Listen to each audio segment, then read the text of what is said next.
Shalom. First off, I'd like to give an all praise, honor, and glory to Yahweh Bashim Yahushai, double honor to the apostles and elders of Green Millstone, who continue to teach us this truth. And a salutations to you, Akim, out there doing the work of Yahweh Bashim Yahushai sincerely. Alright, this is a lesson called Too Close for Comfort, and it drew inspiration from a lesson from Apostle Aramlab, where he was essentially saying that it was an order, and he was saying that basically we are not to commune with other camps, right? And one of the things that stood out to me the most was that he said we were too close to the wire to be messing around. Essentially, things are getting too close. Those hard times are getting closer and closer and closer. All right, and it made me think of the term "too close for comfort." And here, when I looked it up, on the Cambridge Dictionary, it says, be too close for comfort. To be so close that you feel worried or frightened. And that's exactly the state that we should be in. All right? Too close for comfort. All right? It's too close for us to be comfortable in anything that we're doing right now. It's too close for us to be lackadaisical. It's too close for us to be lax in our endeavors when it comes to this truth, because we're getting close to the wire. All right, and it should frighten you. All right, because we are coming into scary times now. The frightened or the scared or the fear shouldn't come from fear of the situation itself, but fear of the Lord and fear of what the Lord is going to do. All right, now, Lord willing, I'm one of those men. As men of the Lord, you know what's going to happen. All right? The scriptures have it painted clearly what's going to happen. But we still need to recognize that it's going to be a scary time. All right? So this is Romans chapter 13, verse 11. It says, knowing the time that now it is a high time to awake out of sleep. Exactly. So right now is the time to awake out of sleep. If you are still in slumber, right now is the time to awake out of sleep. Why? Because the clock is ticking, man. The clock is ticking, and as the clock ticks, we're getting closer and closer to that time where this place is going to be judged. It says, for now is our salvation nearer than when we believed. Exactly. So our salvation is nearer than we ever believed. All right. Our salvation is nearer than we ever believed. It's as close as it's ever been. All right. And it being as close as it's ever been, we need to make sure that we're on the right track, that we're found doing the correct things when the Lord comes back. All right. This is 1 Thessalonians chapter 5, verse 1, and I'm going to read down to 3. It says, but of the times and the seasons, brethren, ye have no need that I write unto you, for yourselves know perfectly that the day of the Lord so cometh as a thief in the night. All right, so the day of the Lord is going to come as a thief in the night. It's going to come, it's going to happen, and then it's going to, everything's going to be, regular, and then it's not going to be regular. The day of the Lord is coming. It's approaching, all right? It's coming little by little. This kingdom is going to fall. And we see the signs already. It says, for yourselves know perfectly that the day of the Lord so cometh as a thief in the night. For when they shall say peace and safety, then sudden destruction cometh upon them as travail upon a woman, and they shall not escape. Exactly. So peace and safety, all right, is something that they're going to say, oh yeah, everything's good. We have everything under control. But in reality, it's not going to be the case. In reality, it's not going to be the case. In reality, they're not going to have anything under control. All right. And the Lord is going to really, really hunker down on this place, man. And he's going to come to judge this place. And just as the so-called white man's going to say peace and safety, that's when he's really going to show you the devil that he is. All right? This is 2 Peter chapter 3, verse 10. It says, "And the day of the Lord will come as a thief in the night, in which the heavens shall pass away with a great noise, and the elements shall melt with fervent heat.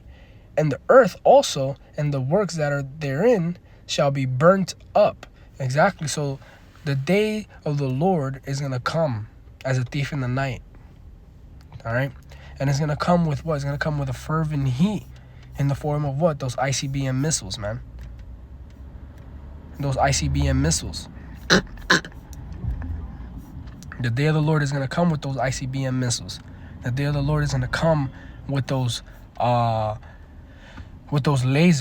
all right, from those chariots, man. And the elements and the works that are done thereof in this place are going to be destroyed. All right.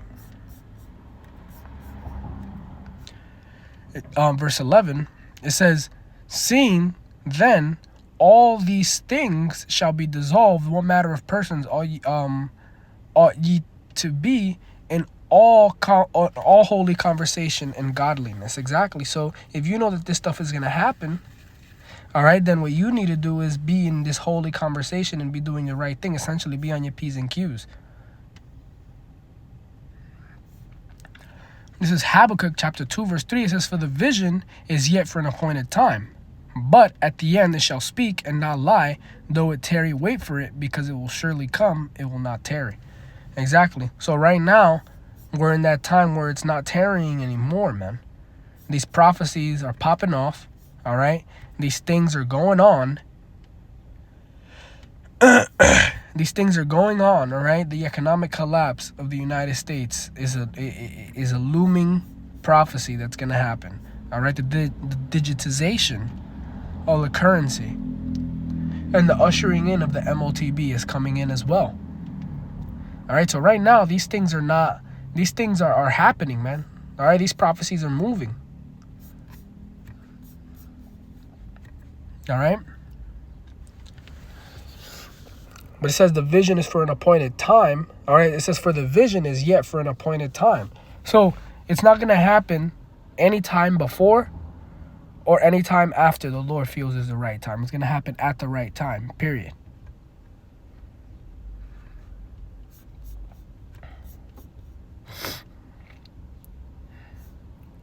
It says, "But in the end, they shall speak and not lie." Exactly. But in the end, it's going to speak and not lie. There's going to be judgment brought into this country. There's going to be judgment brought into this kingdom, the kingdom of the so-called white man, who is known as the biblical Edomite. All right, the house of Edom, whose whose forefather is Esau. All right, this is Amos chapter 5, verse 18. It says, "Woe unto you that desire the day of the Lord. To what end is it for you? The day of the Lord is darkness and not light." All right, so it says, "Woe unto you that desire the day of the Lord." So destruction unto you that desire the day of the Lord. Okay, it says, "For what end is it for you?" Because if you're desiring the day of the Lord, then it means you understand, all right, what's going on. But truth of the matter is that most of our people, all right, 2/3 of the Israelites, you so-called Negroes, Latinos, Native Americans, and the people that descend from them, all right, you don't know. You don't know what the day of the Lord has, what the day of the Lord includes. So this scripture is actually for you, asking you, essentially, why is it that you desire the day of the Lord? To what end is it for you? It says, "The day of the Lord is darkness and not light." It says, "As if a man did flee from a lion and a bear met him, or went into a house and leaned on a wall and a serpent bit him." Exactly. It's going to be a time where it's going to be danger after danger. All right. It says, "Shall not the day of the Lord be darkness and not light, even very dark, and no brightness in it?" Exactly, man. The day of the Lord is going to be darkness and not light. All right. This is Zephaniah. This is Zephaniah chapter 1, verse 12. It says, "And it shall come to pass at that time that I will search Jerusalem with candles and punish the men that were settled on their lees. Exactly. In other words, settling on your lees, all right, means what? Settling in your comforts, man. Being comfortable. The Lord said that when that day comes, he's going to search Jerusalem with candles, and he's going to punish those men who got comfortable, who stayed comfortable, that say in their heart, the Lord will not do good, neither will he do evil. Therefore their goods shall become a booty, and their houses a desolation. They shall also build houses, but not inhabit them. They shall plant vineyards, and not drink thereof. The day of the Lord is near, it is near, and hasteth greatly. Even the voice of the day of the Lord, the mighty men shall cry there bitterly. Exactly. So that's the pending, that's the pending situation, man. That day of the Lord, man. When the Lord returns, when it's the Lord's turn to bring judgment and to cast judgment onto the people and onto this kingdom. It says, even the mighty man shall cry there bitterly. Exactly. So even the mightiest of men, all right, the strongest of men are going to cry bitterly in that day.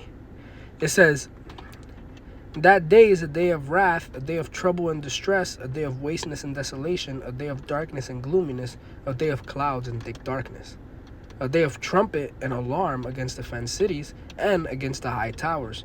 And I will bring distress upon men, and they shall walk like blind men. All right, they're going to walk like blind men because they're not going to know what's going on. It says, because they have sinned against the Lord, and their blood shall be poured out as dust, and their flesh as the dung. Neither their silver, neither their gold shall be able to deliver them in the day of the Lord's wrath, but the whole land shall be devoured by the fire of his jealousy. For he shall make even a speedy riddance of all them that dwell in the land. Exactly, man. So the Lord's going to make a speedy riddance of them that dwell in the land. And your gold, your silver, all right, these celebrities who think they're going to buy themselves into not being judged, the Lord is going to destroy you. All right, the Lord is going to destroy you. It says, it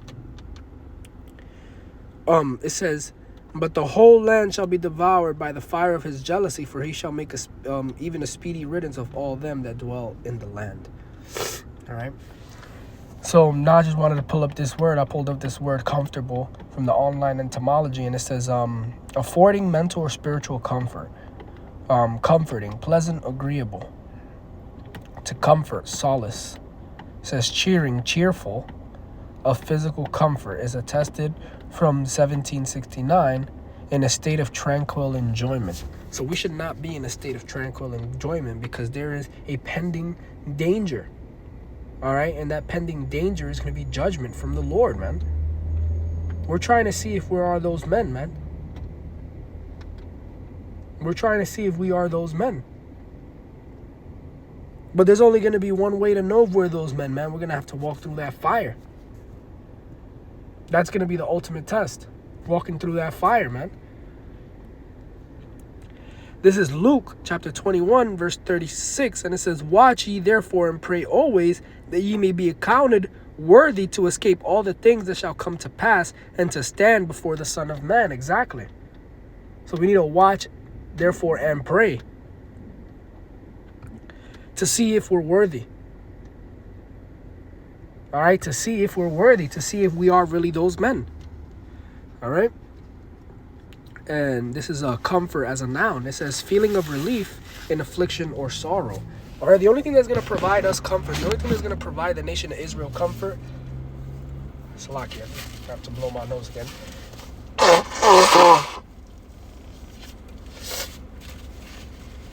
The only thing that's going to give the nation of Israel comfort, and when I say the nation of Israel, I'm talking about you so-called Negroes, Latinos, Native Americans, and the people that descend from them. The only thing that's going to bring you comfort is going to be the Lord, man. Yahweh Ba'Shem Yahushai. Those are the only, all right, that's the only power that's going to bring you comfort.